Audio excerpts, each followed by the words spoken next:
কৌস্তভ আপোনাৰ ওচৰলৈ আহিছোঁ মই পোনে মই তথ্যখিনি আপোনাৰ জৰিয়তে জানিবলৈ বিচাৰিছোঁ আমি দেখুৱাইছোঁ দুখনকৈ ট্ৰাক ইতিমধ্যে ওপৰত ট্ৰিপাল দি বান্ধি থোৱা অৱস্থাত আছে সম্পূৰ্ণ ৰূপত আৰু তাতে কোৱা হৈছে যে বাৰ্মিজ চুপাৰী আছে প্ৰায় 7.50 টনৰো অধিক গতিকে এই মুহূৰ্তলৈকে আৰু কি তথ্য জানিব পৰা গৈছে এক প্ৰকাৰ এতিয়া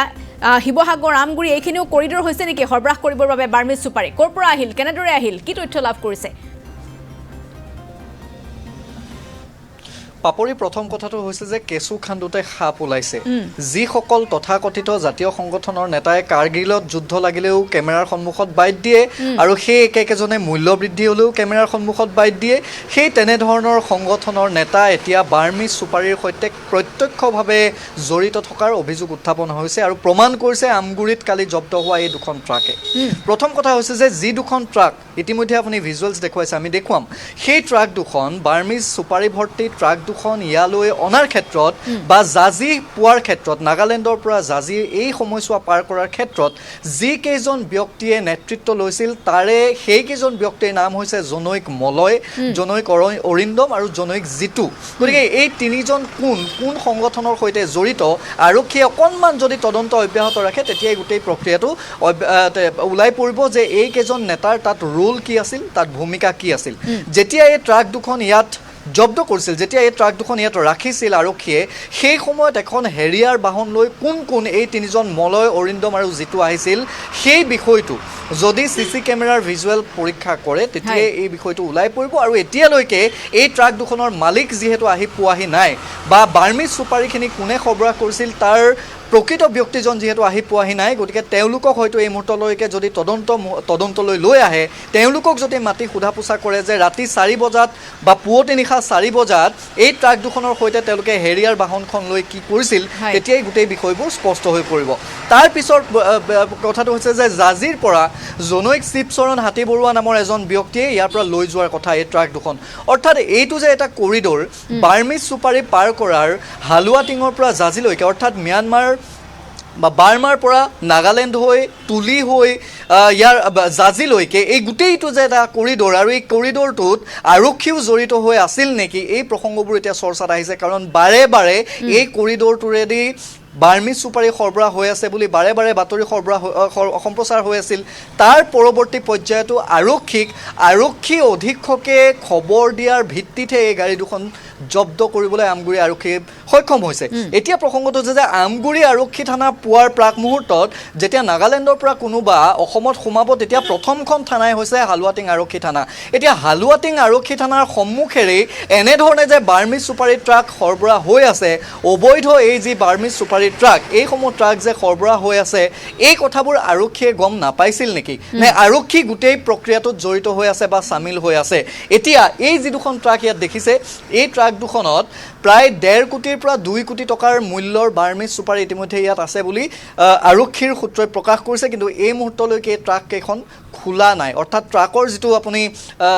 যিসমূহ সামগ্ৰী আহিছে এই সামগ্ৰীসমূহ এতিয়ালৈকে তেওঁলোকে পৰীক্ষা কৰিবলৈ সময় পোৱা নাই কাৰণ কালিৰে পৰা কাগজ পত্ৰ তেওঁলোকে চাই আছে এবাৰ আৰক্ষীয়ে ক'ব বিচাৰে যে জিএছটি ওকে আছে গতিকে এই প্ৰসংগবোৰ যথেষ্ট সময় লাগে এখন কাগজ হয়তো ইংৰাজীত থাকিব সেইসমূহ অসমীয়া অভিধান কৰোঁতেও তেওঁলোকক প্ৰায় 24 ঘণ্টামান সময় লাগিব গতিকে এই ট্ৰাক কেইখন খুলিবলৈ আমগুৰি আৰক্ষীৰ এতিয়ালৈকে সময় হোৱা নাই আৰু হালুৱাটিং আৰক্ষীৰ কথাটো ক'বই নালাগে কাৰণ হালুৱাটিং আৰক্ষীৰ সন্মুখেৰে এই ট্ৰাক দুখন পাৰ হৈ আহিছে তেওঁলোকে হয়তো সেই সময়ত যথেষ্ট দিনটো কষ্ট হৈছিল ৰাতি শুই আছিল পুৱতি নিশা তেওঁলোকে গম নাপালে গতিকে তেওঁলোকৰ যিসমূহ চ'ৰ্চ আছিল নাগালেণ্ডৰ পৰা আহি থকাৰ সময়ত হয়তো সেই চ'ৰ্চসমূহ শুই আছিল তেতিয়া তেওঁলোকে গম নাপালে সতীৰ্থ সাংবাদিক শংকৰজ্যোতি শইকীয়া আছে কিমান আৰু বাতৰি হ'ব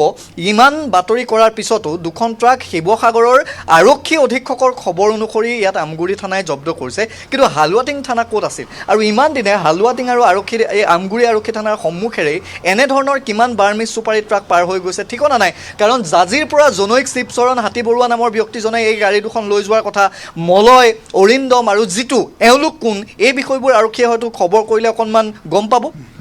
হয় নিশ্চয়কৈ চাওক 61 নং যিটো ৰাষ্ট্ৰীয় ঘাইপথ এই ঘাইপথটো এক প্ৰকাৰ ক'বলৈ গ'লে যে আৰক্ষী হওক আবকাৰী হওক বা কিছু দল সংগঠনৰ কাৰণে সোণৰ কণীৰ পৰা হাঁহ বুলি ক'ব লাগিব কাৰণ বহু সময়ৰ আমি বাতৰি কৰিছোঁ ইয়াত বিভিন্ন ধৰণৰ বাৰ্মিজ চুপাৰী হওক নাইবা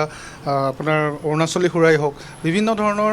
অবৈধ সামগ্ৰী এই পথটোৱেদি সৰবৰাহ হৈ আহিছে আৰু এইটো সকলোৱে জানে আৰু ইয়াৰ পিছতো কিন্তু এই পথটোত আজিলৈকে এনেধৰণৰ কোনো কঠোৰ ব্যৱস্থা নাই বা আৰক্ষীয়ে সূক্ষ্মভাৱে এই পথটো কোনোদিন নিৰীক্ষণ এই কাৰণেই নকৰে যে এইবোৰ হ'ল তেওঁলোকৰ ধন ঘটাৰ এটা চ'ৰ্চ আৰু ইয়াত বাৰ্মিজ চুপাৰী এই দুখন ট্ৰাক ধৰিলে হয় কিন্তু ইয়াৰ পূৰ্বে কিমান ট্ৰাক অহা যোৱা কৰিলে তাৰ কিন্তু কোনো সীমা সংখ্যা নাই আৰু অন্যহাতেদি অৰুণাচলী সুৰাৰ কথাটো আছেই প্ৰতি মুহূৰ্ততে আমি বাতৰি কৰিয়েই থাকোঁ গতিকে ইয়াত আটাইতকৈ ডাঙৰ কথা যে প্ৰথমবাৰলৈ মুখা খোল খাইছে যে দল সংগঠনৰ নেতাও যিটো আপুনি উল্লেখ কৰিলে যে যিকোনো সময়তে তেওঁলোকে আহি সকলোতে তেওঁলোকক বিশেষজ্ঞ বুলি ক'ব লাগিব কেমেৰাৰ সন্মুখত তেওঁলোকে প্ৰতিটো বিষয়ত তেওঁলোকে হস্তক্ষেপ কৰে বা তেওঁলোকে সেই বিষয়ে বাইট দিয়ে কিন্তু তাৰ আঁৰত যে তেওঁলোকৰ মুখাখন হ'ল যে এইসমূহ যিবোৰ অবৈধ সামগ্ৰী যিসকল লোকে সৰবৰাহ কৰে তেওঁলোকৰ সৈতে তেওঁলোকৰ মিটিৰিয়েলি কমিশ্যন গোটেই প্ৰক্ৰিয়াটো এটা কমিশ্যন নিশ্চয়কৈ এক মোটা অংকৰ ধন তেওঁলোকে লয় আৰু ইয়াৰ বিনিময়ত তেওঁলোকক আশ্বাস প্ৰদান কৰে যে এই যিসমূহ অবৈধ সামগ্ৰী সৰবৰাহ কৰা বাহন এইসমূহ তেওঁলোকে পাৰ কৰাই দিয়ে এতিয়া নাগালেণ্ডৰ তুলিৰ পৰা বা তুলিৰ যিটো আমাৰ হালোৱা টিঙৰ পৰা জাজিলৈকে তেওঁলোকে পাৰ কৰাই দিয়ে নিশ্চয়কৈ কাৰণ প্ৰত্যেকৰে এটা নিৰ্দিষ্ট দূৰত্ব থাকে সেই দূৰত্ব মতে তেওঁলোকে সেই দূৰত্বলৈ লৈ যায় আৰু তাৰ পৰা অন্য কোনোবাই আকৌ পাৰ কৰাই দিয়ে এনেদৰে হাইৱেত উঠি গাড়ী গুচি যায় আৰু তেনেদৰে হৈ আছে হয়তো এই দুখন ট্ৰাকৰ ক্ষেত্ৰত আৰক্ষী অধীক্ষকে নিৰ্দেশ দিলে উপায়বিহীন হ'ল য'ত আৰক্ষীৰ লোকো জড়িত যিটো পৰোক্ষ বুলি নকওঁ মই প্ৰত্যক্ষভাৱে জড়িত বুলি কওঁ কাৰণ আৰক্ষীয়ে যোৱাকালি যেতিয়া ইয়াত চুপাৰীয়ে আছেনে বন্দুক বাৰুদেই আছেনে বোমাই আছে তেওঁলোকক কিন্তু খুলি চাবলৈ এতিয়ালৈকে সময় হোৱা নিশ্চয় এতিয়ালৈকে সময় হোৱা নাই ৰিজাল্টটো দেখুৱাম ফটো সাংবাদিক শশাংক গগৈয়ে দেখুৱাব যে যি দুখন ট্ৰাক PB05AR4930 আৰু PB02EO EQ8003 এই ট্ৰাক দুখনত ভিতৰত বন্দুক বাৰুদেই আছেনে এই ট্ৰাক দুখনৰ ভিতৰত বাৰ্মিজ চুপাৰী কিমান আছে এই কথাবোৰ এতিয়ালৈকে আৰক্ষীয়ে গম পোৱা নাই কাৰণ প্ৰথম কথা হৈছে এতিয়ালৈকে তেওঁলোকে খুলিবলৈ সময় পোৱা নাই আৰু যেতিয়া তেওঁলোকক প্ৰশ্ন সোধা হৈছিল তেতিয়া কৈছিল যে প্ৰায় 20,000 মান টকা খোলোতে খৰচ হয় আৰু সেই 20,000 টকা খৰচ কৰিব নোৱাৰাৰ বাবে হয়তো তেওঁলোকে এতিয়ালৈকে এই ট্ৰাক এখন খুলিব পৰা নাই কিন্তু প্ৰসংগটো হৈছে যে যিটো পথেৰে অৰুণাচলী সুৰা আপুনি কওক লালিগুড়ৰ ক্ষেত্ৰত আপুনি কওক যিটো সময়ত চুলাই লোকেল এই যিটো দেশীয় সুৰাই এটা প্ৰজন্ম শেষ কৰি পেলাইছে গাঁৱে ভূঞে উপদ্ৰৱ বৃদ্ধি হৈছে সেই সময়ত আমগুৰি থানা আৰু হালোৱাটিং থানাতে আটাইতকৈ এই দুখন থানাৰ অধীনৰ অঞ্চলসমূহতে আটাইতকৈ বেছিকৈ লালিগুড়ৰ সাম্ৰাজ্য বহুৱাই ৰাখিছে জনৈ কুশ বৰুৱা নামৰ এজন ব্যক্তিয়ে সেই কথাবোৰো আমগুৰি থানাই গম নাপায় এতিয়া আৰু লগত গৌৰীসাগৰ আৰক্ষী থানাও আছে এই গোটেই কথাবোৰ এই কুশ বৰুৱাক তেওঁলোকে কোনে তেওঁলোকক ৰক্ষণাবেক্ষণ দিছে প্ৰতিদিনে লালিগুড়ৰ ইয়ালৈ গাড়ী আহি আছে কোনে ৰক্ষণাবেক্ষণ দিছে অৰবিন্দক কোনে ৰক্ষণাবেক্ষণ দিছে সেই কথাবোৰতো সকলোৱে জানে তাৰ পিছতো কিন্তু এই পথেদি অৰুণাচলী সুৰা কক লালিগুড় কক কয়লা কক এই পথেদি আপুনি বাৰ্মিজ চুপাৰী কক সকলো কিন্তু চলি আছে এইখন আমগুৰি থানা যিখন আমগুৰি থানাৰ কাষেদি এই যিটো ৰাষ্ট্ৰীয় ঘাইপথ এই ৰাষ্ট্ৰীয় ঘাইপথ গৈছে ইয়াৰ পৰা কিছু দূৰ গ'লেই নাগালেণ্ড পোৱাৰ প্ৰাক মুহূৰ্তত আপুনি পাব হালোৱাটিং আৰক্ষী থানা গতিকে এই থানা দুখনৰ ভাৰপ্ৰাপ্ত আৰক্ষী বিষয়াৰ নেতৃত্বত এই যিটো আৰক্ষীৰ দল এই আৰক্ষীৰ দলে কি কৰে এই আৰক্ষীৰ দলক SPৰ নিৰ্দেশ মতেহে তেওঁলোকে গাড়ী ৰখাবলৈ বাধ্য হয় কিয় তেওঁলোকে এইসমূহ গাড়ী নেদেখে নে তেওঁলোকে এইসমূহত এই যিবোৰ পথ এই পথসমূহত ক'লা সাম্ৰাজ্য একেবাৰে বন্ধ কৰি পেলালে গতিকে এই কথাবোৰক লৈ যথেষ্ট চৰ্চা হৈছে আৰু আটাইতকৈ ডাঙৰ কথা হৈছে যে কোন জাতীয় সংগঠনৰ নেতা বাৰ্মিজ চুপাৰী চিণ্ডিকেটৰ সৈতে জড়িত হৈ আছে এই প্ৰসংগবোৰ অকণমান আৰক্ষীয়ে চোৱাটো ভাল ৰাতি যেতিয়া এই ট্ৰাক দুখন আমগুৰি আৰক্ষীয়ে ৰাখিছিল আমগুৰি আৰক্ষীয়ে ৰখাৰ সময়ত সেই হেৰিয়াৰ বাহনত অহা জাতীয় সংগঠনৰ নেতা কোন আছিল মলয় অৰিন্দম আৰু জিতু কোন হয়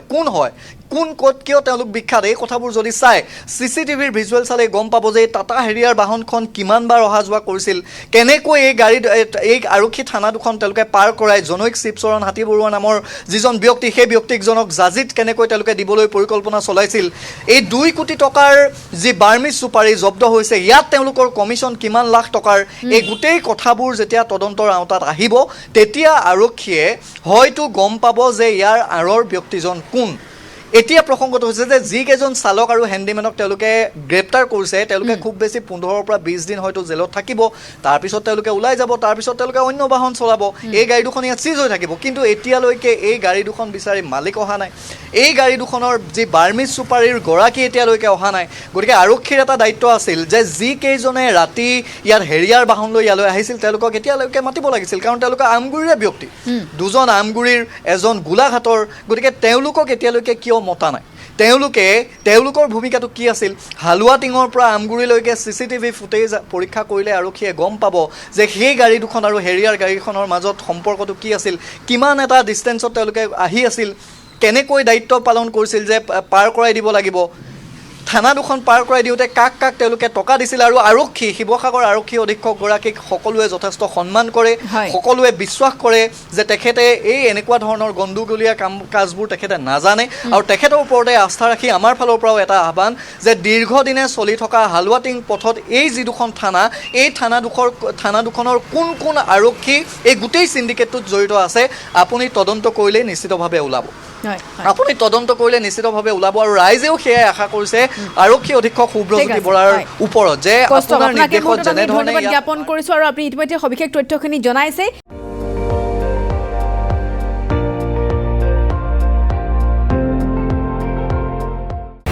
আপুনি চাই আছে ND24